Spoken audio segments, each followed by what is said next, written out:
So in an earlier video, we took a look at the theoretical basis for the so-called heat capacity. Here we're going to look at calculations, and first we're going to get one minor issue out of the way. Can CP and CV be related to one another? The constant heat pressure, the heat capacity at constant pressure can be. It is equal to CV plus a factor, and that factor is temperature divided by molar volume, the volume of something when you have just 1 mole of it, multiplied by the coefficient of thermal expansion. And then that whole thing is divided by beta. It ends up that alpha tends to be a pretty small number for a lot of solids. It's on the order of 10 to the minus 5. And if we square it, we get a pretty small correction here. So for many practical purposes, CP is very close to CV. So if you're looking up values, if you're doing temperature calculations over a very small delta T or small delta Q changes in heat, then it's probably not going to make a big difference which one you use. But for serious work, if you're looking at very large differences in temperature or heat and you want very accurate calculations, then you'd probably want to include that correction if you need to go from one to the other. All right, let's take a look at some heat capacities. So if we look up the heat capacity for quartz and galena and water, we will get different kinds of units. And so those heat capacities, let's draw a table that we will put into two columns. One where we have joules per gram per kelvins or centigrade. An interval of Kelvin is the same as an interval of centigrade, so it doesn't change. So, and then we can have joules per mole dot kelvins. And I'll just use kelvins, and again, we can put centigrade here. Well, if we look up values for quartz and galena, quartz is at 44.5 joules per mole per Kelvin. And then galena is at 49.5. Water is usually reported in grams per joules per gram per centigrade, and that comes out to 4.184. How can we compare these? Well, we need to do a couple of conversions. Let's take the case of quartz. Quartz is 44.5. That is joules per mole dot Kelvin. And so if we want to convert that to joules per gram dot Kelvin, we want moles to cancel and grams on the bottom. And the molecular weight of quartz is 60.08 grams per mole. So that means we have 60.08 grams per 1 mole.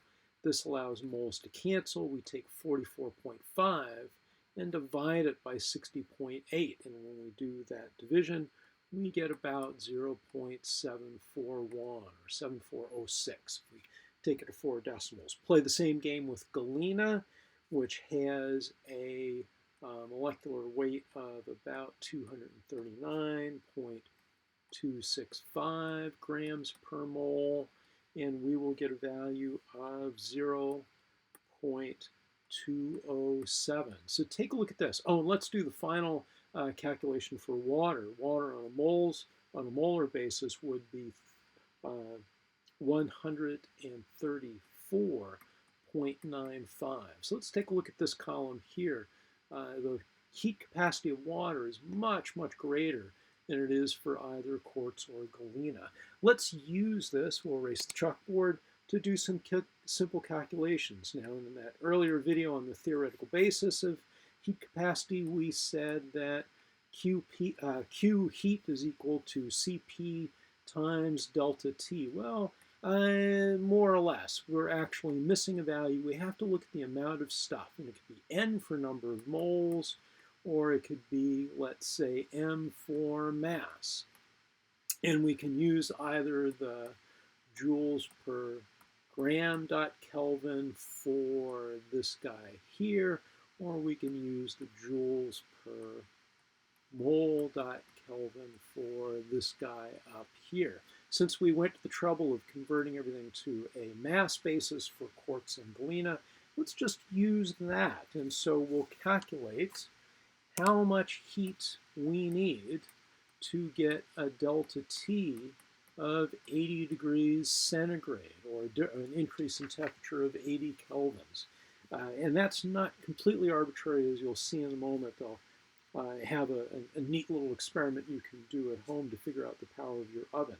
So that means we're going to use Q is equal to Cp multiplied by the mass times delta T. So we know delta T, this is the delta T that we want.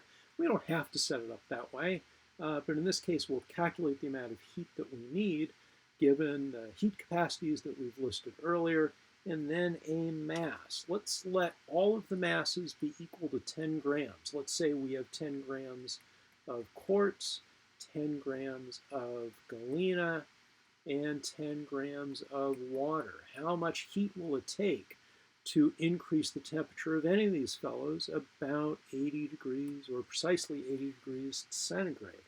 Well, we'll go ahead and do the calculations. So for the case of quartz, the amount of heat that we would need, based on the numbers we gave last time, would be 0.7406. I think I rounded it off earlier as 741. That would be the heat capacity. The mass is 10 grams. And then the delta T would be 80 degrees centigrade, or 80 Kelvin. So this is Q is equal to Cp times N times delta T. And that comes out to, if I've done this correctly, 592.48 joules. So that's how much energy we would need to add to quartz to be able to increase it from, let's say, 20 degrees centigrade to 100 degrees centigrade, just to take an arbitrary interval. This heat capacity should be roughly independent of the temperature interval. Actually, it is not. If we have very, very large temperature intervals where we want to do this calculation, we'd have to integrate this over temperature. We'd have a range of values. But we're just going to treat it as constant.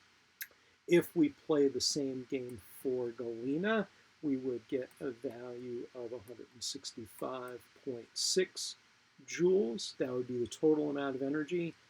Plugging in the same values, well, not the same values.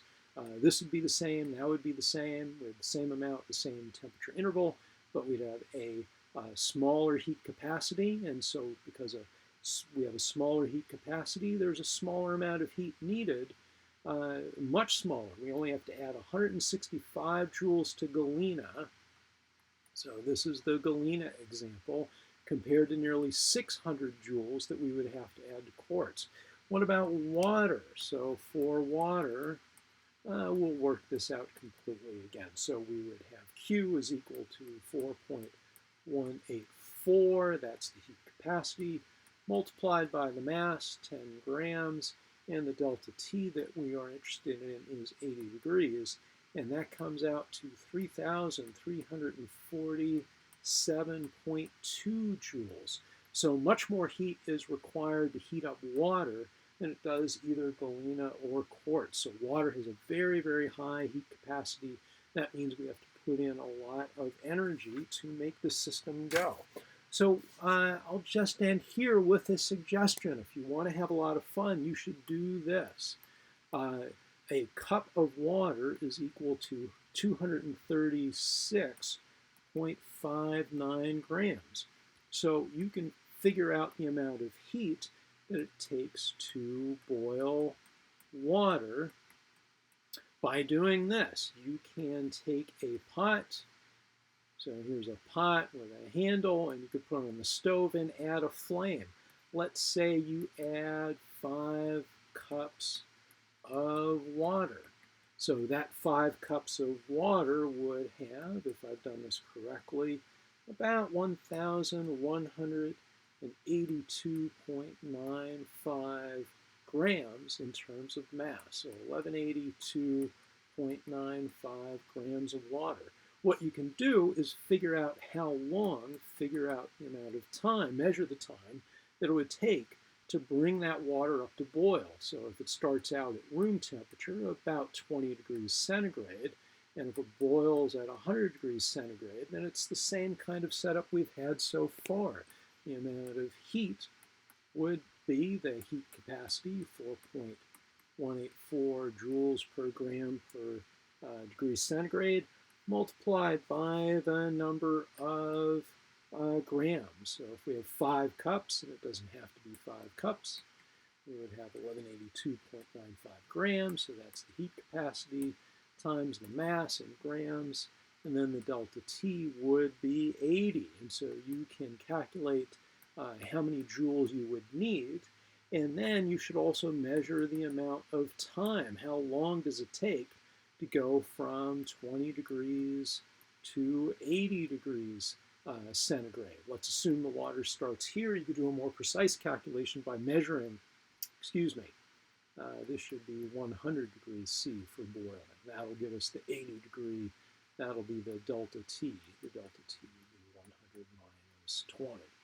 So that equals 80.